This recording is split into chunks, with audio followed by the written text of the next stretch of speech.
Zee 24 तास एक पाऊल पुढे। कात्रजच्या जंगलात पाण्याचे स्रोत आटल्यानं प्राण्यांचीही परवड होतीये। या प्राण्यांना पाणी मिळावं यासाठी पुणेकरांनीच आता पुढाकार घेतलाय।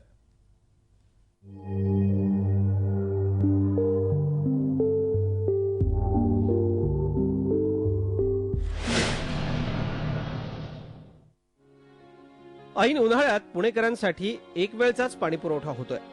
माणसांसाठीची ही गत तिथे प्राण्यांची आठवण कुणाला।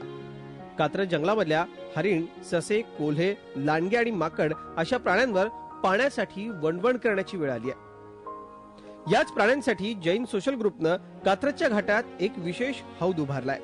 उन्हाळा संपेपर्यंत 550 लिटरचा हा हौद रोज भरला जाणार आहे।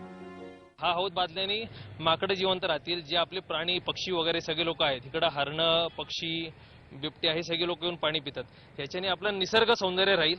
त्या हिशोबाने हा जो मागे हौद आहे तो आम्ही 550 लिटरचा हौद बांधलाय आणि आम्ही लोकांनी असं करून ठेवलंय की दर आठवड्याला 2 दिवस, दर आठवड्यातनं कुठलेही 2 दिवस इकडे हा हौद भरायचा।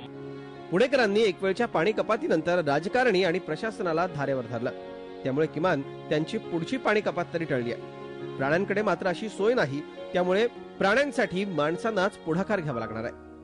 सिमेंटच्या जंगलातील प्राणी आधीच गायब झालेले आहेत, तर पक्षी देखील नामशेष होण्याच्या मार्गावर आहेत। उन्हाळ्यात मात्र अशा खऱ्याखुऱ्या जंगलात देखील प्राणी आणि पक्ष्यांच्या अस्तित्वाचा प्रश्न निर्माण होतो, कारण पाण्यासाठी त्यांना मैलोनमैल भटकंती करावी लागते आणि हीच भटकंती अनेकदा त्यांच्या जीवावर देखील बेतते। त्यामुळे उन्हाळ्यातील असे उपक्रम प्राण्यांना फक्त पाणीच नाही तर जीवदान देणारे आहेत। कॅमेरामन विकी कांबळेसह नितीन पाटोळे, झी 24 तास, पुणे। झी 24 तास एक पाऊल पुढे।